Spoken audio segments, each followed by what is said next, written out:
10 محرم الحرام کو کربلا کا واقعہ رونما ہوا تو اس موسم میں اطراف و اکناف عالم میں اس حوالے سے بات ہوتی ہے، ذکر کیا جاتا ہے۔ اہل محبت حضرت امام حسین رضی اللہ تعالی عنہ کے حضور خراج عقیدت اور خراج محبت پیش کرتے ہیں۔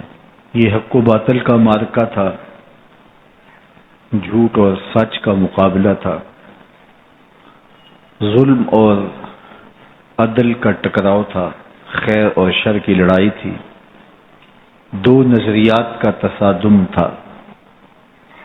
ایک طرف امام حسین رضی اللہ تعالی عنہ اور ان کے 72 جانثار تھے، اور دوسری طرف یزید اپنی تمام تر قوت کے ساتھ موجود تھا۔ حضرت امام حسین رضی اللہ تعالی عنہ سے مسلسل آخری وقت تک بیعت کا اثرار رہا، اور آپ آخری سانس تک یزید کی بیعت سے انکار کرتے رہے۔ حضرت امام حسین رضی اللہ تعالیٰ عنہ لڑائی کے لیے نہیں آئے تھے، ورنہ خواتین اور بچے ساتھ لانے کا کوئی مقصد نہیں تھا۔ آلات حرب و ضرب بھی نہیں تھے۔ عرب جو اپنے ساتھ سفر پہ معمول کی تلواریں اور اسلحہ جات رکھتے ہیں وہی تھے، اور آپ کو پیشکش بھی کی گئی۔ ترماح بن عدی بن حاتم نے، یہ حاتم تائی کا پوتا تھا، کہا کہ آپ میرے ساتھ ہمارے علاقے میں چلے جائیں۔ جب مختلف بادشاہوں نے عرب پر قبضہ کیا تو ہمارے قبائلی علاقے اس وقت بھی ان سے محفوظ رہے۔ ہم آزاد قبائل ہیں۔ میں چند دنوں میں آپ کی پشت پر 30,000 کا لشکر کھڑا کر دوں گا جو جانثار ہوگا۔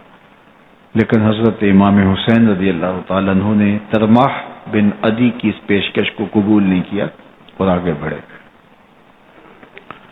دشت نینوا میں، جسے دشت کربلا بھی کہتے ہیں، حر بن یزید ریاحی 500 سواروں کو ساتھ لے کر کے حضرت امام حسین کو محصور کر دیتا ہے، اور پھر یزید کا لشکر وہاں جمع ہونا شروع ہو جاتا ہے۔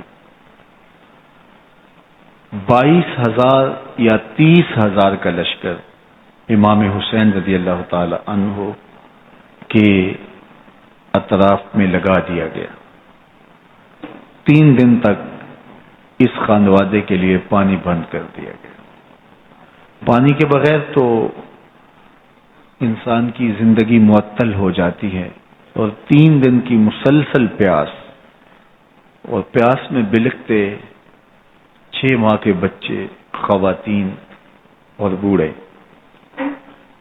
لیکن عزیمت کی راہوں کے یہ مسافر کسی صورت بھی یزید سے بیعت کرنے پہ آمادہ نہ ہوئے۔ یہ ایک ہیلا تھا کہ پانی بند کریں گے، بچے بلکیں گے، خواتین بے چین ہو جائیں گی تو یہ مجبور کر دیے جائیں گے۔ لیکن کہا تم جو کرنا ہے کرو۔ یہ بات طے شدہ ہے کہ ہم یزید سے بیعت نہیں کریں گے۔ پھر 3 ماہ پانی بند کرنے کے بعد حضرت امام حسین رضی اللہ تعالیٰ عنہ اور ان کے خاندان کو جس طرح ذبح کیا گیا، یہ ایک دردناک کہانی ہے۔ 72 افراد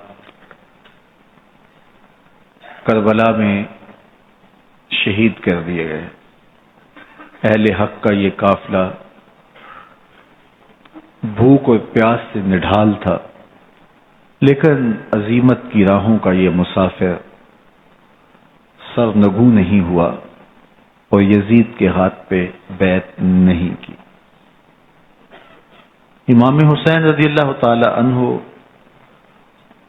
آپ کے بیٹے، بھائی، بھتیجے، بھانجے، اعیان و انصار، محبین شہید کر دیے گئے۔ 70 لوگ آپ سے پہلے شہید کیے گئے، پھر امام حسین رضی اللہ تعالی عنہ شہید کر دیے گئے۔ سوید نامی ایک زخمی